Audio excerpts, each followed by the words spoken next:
Today's story is unlike anything we've shared before. It started with a confession sent to us on November 17, 2025 from a 38-year-old man, married for 10 years, living in India. His words were honest, practical, and heavy with concern about fairness in a marriage where property, savings, and contribution had begun to create tension. But weeks later, something unexpected happened.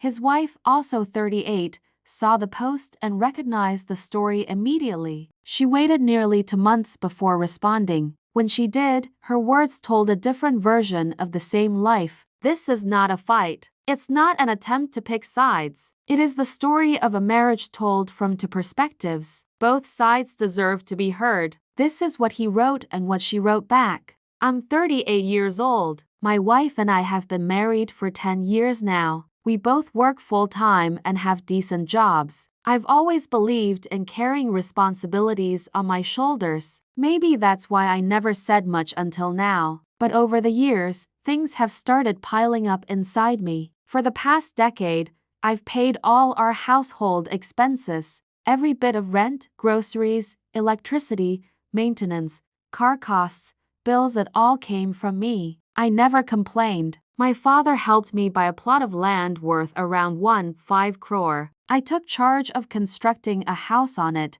which also cost around 1.5 crore. It was a huge responsibility, and I used up all my savings in the process. My wife contributed 30 lakh to the construction, but it came with a condition. She wanted to take the rental income from one floor of the house. The property is registered in both our names, even though her share was about 10% financially. But I didn't object. I believed we were building a life together. We live in a multi-story home now. I'm managing the MS, which eat into most of my rent earnings, while my salary continues to cover our daily living expenses. She, on the other hand, uses her income for herself and for our child's school fees. She's now planning to buy another property. When I asked about joint ownership, she made it clear that she doesn't want me as a co-owner this time. That stung. Meanwhile, she has lakhs saved in her account. I don't. I've spent everything building this home, paying MS, and keeping our lives stable. I'm not asking her to carry the whole load. I'm just wondering, is it fair that one person carries the weight while the other stacks up savings? I'm genuinely worried about my own financial security. Shouldn't a marriage mean shared responsibilities, not just shared names on paper? We shared the husband's confession anonymously, as always, on one of our platforms. For weeks, the post stayed up. People read it, they commented, they shared opinions. But then, on January 14, 2026, we received a message from someone who recognized every line. His wife, the woman he had written about, had found the post, and for the first time, she decided to tell her side of the story. She is also 38, married for 11 years, and this is what she wrote in her own words. Before conclusions are drawn, I request everyone reading this to hear me out too. I wasn't going to respond at all. When I first saw the post, I knew it was him. The same financial points, the same tone you just know when your partner puts your life into words. I stayed silent for almost 2 months. I avoided the comments, but then the assumptions started. People called me a gold digger, greedy, a red flag. Even though the post was anonymous, every comment felt like a personal attack. What finally pushed me to speak was one evening during an argument at home. He looked at me and said, "Go read the comments. They'll tell you what kind of person you are." That moment broke me. I'm not writing this to attack him. I'm writing to defend my dignity. We've been married 11 years. In 2018, we bought a plot, using money given by his father. We started construction in 2021 and moved in mid-2023. It's a 4-floor house. 1 floor is ours. The other 3 are rented out. The total construction cost was around 1.5 crore. We took a 20 lakh loan, which we fully repaid in just a year and a half, mostly through rental income. We've had no loans since 2024. It was never just his effort. It was ours. Financially, I contributed 35 lakh from my savings to the first property. He had about 45 lakh. The remaining 50 lakh came from both of us through salary over 2 years. He handled direct construction payments, yes, but I covered most household and family costs. How can someone earning 1.5 lakh per month afford to pay 50 lakh in 2 years and still manage a household alone? It doesn't add up unless someone else is also contributing. By the end of construction, I had saved another 15 lakh. I used that to invest in our second property, also in both our names. As for non-essential expenses, here's what I manage.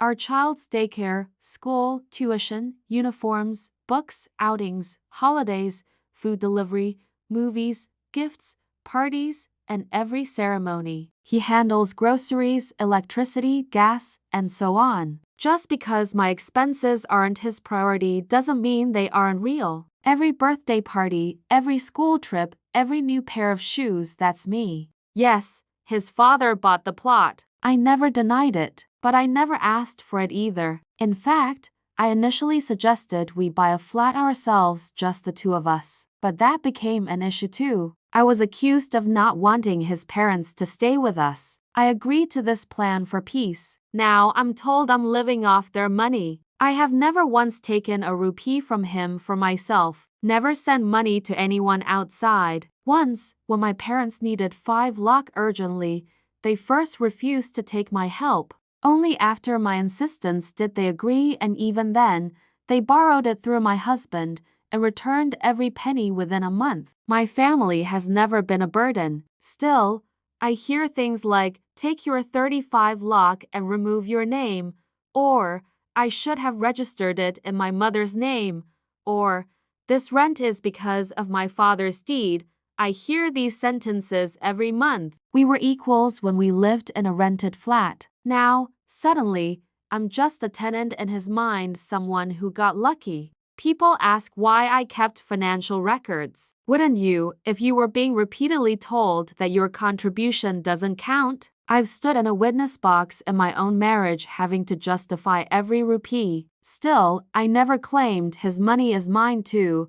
I only wanted to build a home together. I'm not here to win an argument. I'm here to say I exist. I gave my savings. I compromised in my career. I carried our child and worked through morning routines alone while he worked nights. I declined better jobs so I could raise our son. If all of that can be dismissed with you only gave 35 lakh, then what am I? I don't want separation. I'm not here to threaten. I'm trying genuinely to keep this family together under one roof. I want my son to grow up with both parents present. But I also want to be respected as an equal life partner. That's all. These two confessions written weeks apart, yet rooted in the same home, remind us how easily misunderstanding can grow between two people who love each other. Sometimes we calculate what's been paid, but forget what's been sacrificed. Sometimes respect gets buried beneath numbers. We don't know who's right, maybe both are. But in any relationship, recognition matters not just for money,